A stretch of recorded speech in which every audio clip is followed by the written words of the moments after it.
Sometimes I have to pause and think about this entire project. It's been about 2.5 years, I think. I think that's about the right time. Maybe a little over 2 years that I started this channel.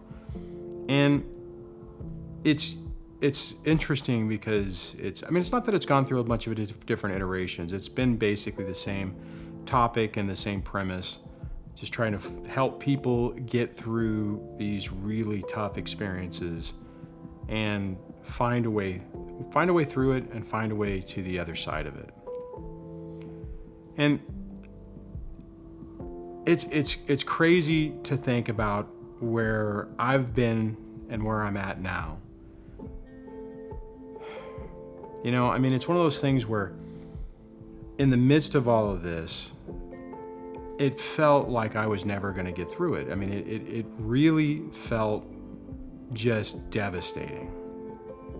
And I look at my life now and I look where things are, and where I am today did not even seem possible. I remember right after the divorce was final, or right around that time when we were finalizing numbers and everything, and I was looking ahead thinking, holy crap, I gotta live through this nightmare for 12 more years.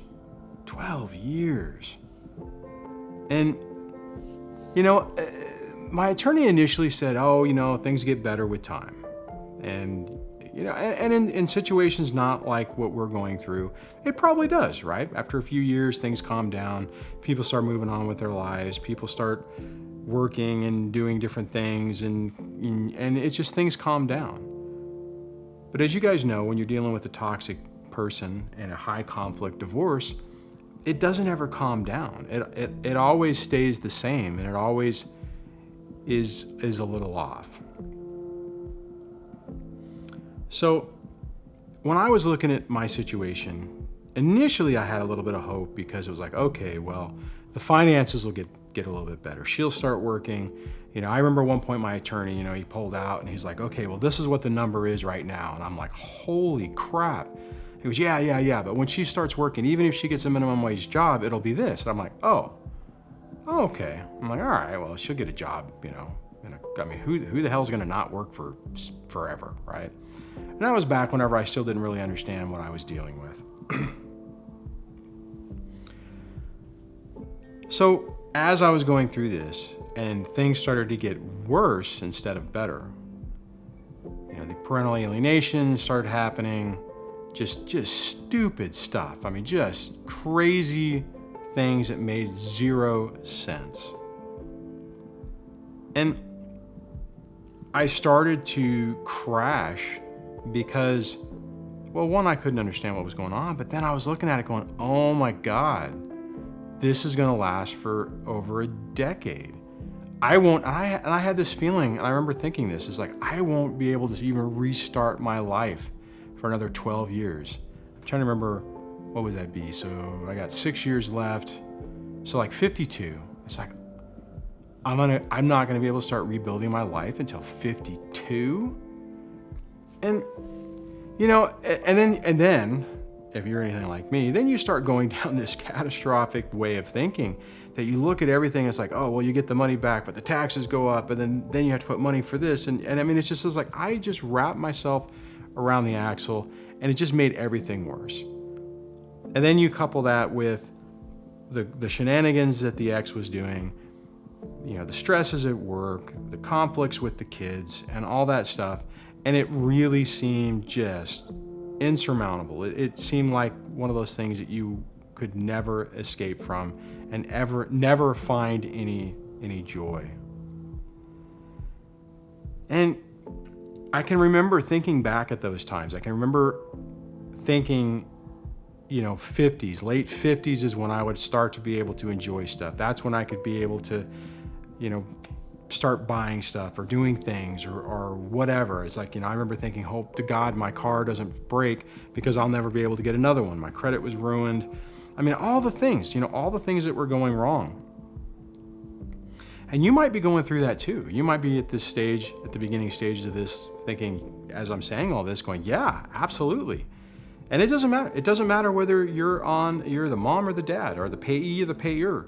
If you're paying out the money, you're feeling the devastation. If you're getting the money, if you have any grasp of reality, you could be thinking, holy crap, we had this pile of money. Now I'm getting this subset of money. And at some point it is going to run out. So, oh my God, I have to do something. How am I going to do something?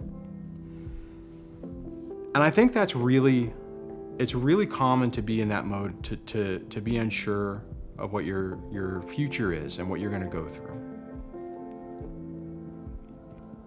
The thing I want to say is I started feeling better way before my first child dropped off. And as you guys know from listening to my story previously to this, the money hasn't changed. She's not working. It's not like there was a reduction in child support. The position I'm in, I've basically gotten no raises for like the last, 6 years. I think I get partial raises because of the position I'm in. So like if there's a government pay increase because of where I'm at and what's happened, just not related to this, but with work, I get half. So like if there's 1%, I get like maybe 0.4, right? So that's not a lot. So I've been kind of in the same mode for the last 6 years.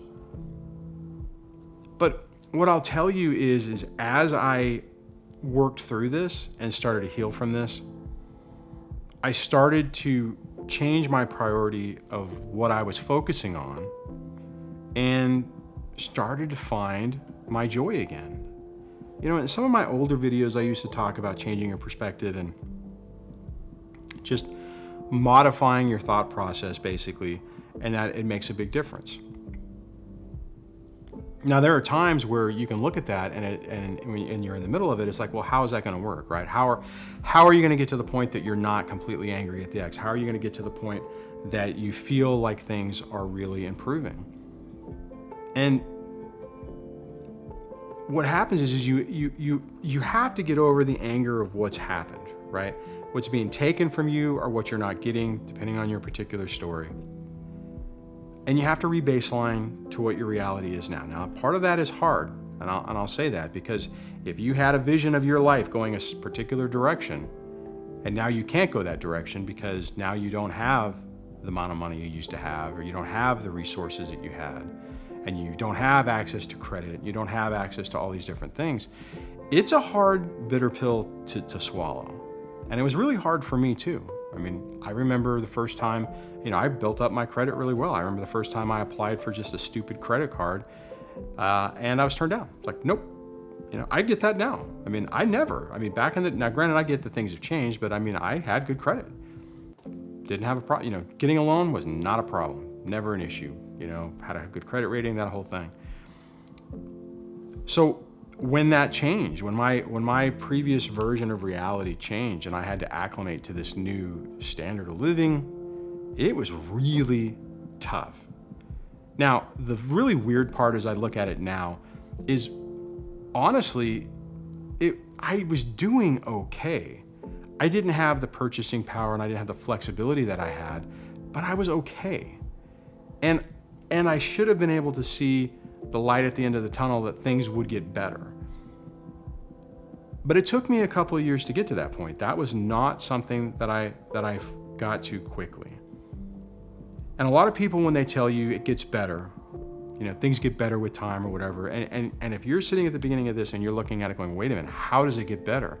How does it get better when I'm looking at this long-term scenario of which there's no escape?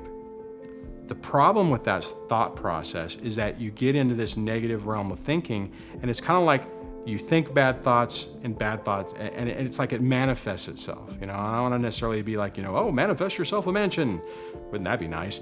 But if you leave yourself in that pit of hell of thinking, it's just going to replicate more stuff. And it's really bizarre. And I don't know if that makes a lot of sense. And if it, I'd love to hear what you think about this in the comments below, in case, if I'm completely off my rocker, would love to hear your opinion. But what happened with me is things calmed down.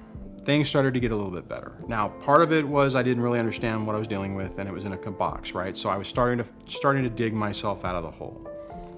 And then things even got more better, right? Then I met Debbie, which I didn't think I was going to meet anybody, and I especially didn't think about it because where I live is out in the middle of nowhere, and the opportunity to meet people is not really, it's not a great area for that, right? So I was like, well, crap, I'm never going to meet anybody until I move, and I made my peace with that. I was like, that's okay.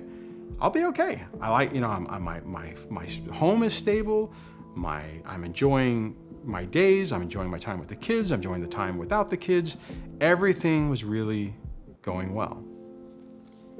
Now, as we all know, when your toxic ex decides or finds out that you're moving on, they're going to do whatever they can to try to drag you back down in the pit of hell. Now, if you're aware of that and you anticipate it coming, it can mitigate that a little bit. So I want to mention that just because if you're in that stage, you might want to be careful, because when you are getting better, they will try to do something, and it can be all kinds of different things. It can be, taking you back to court for something, trying to get more money out of you, triangulating you with the kids, if you've got a new relationship, triangulating you with your new relationship. I mean, all kinds of different stuff. You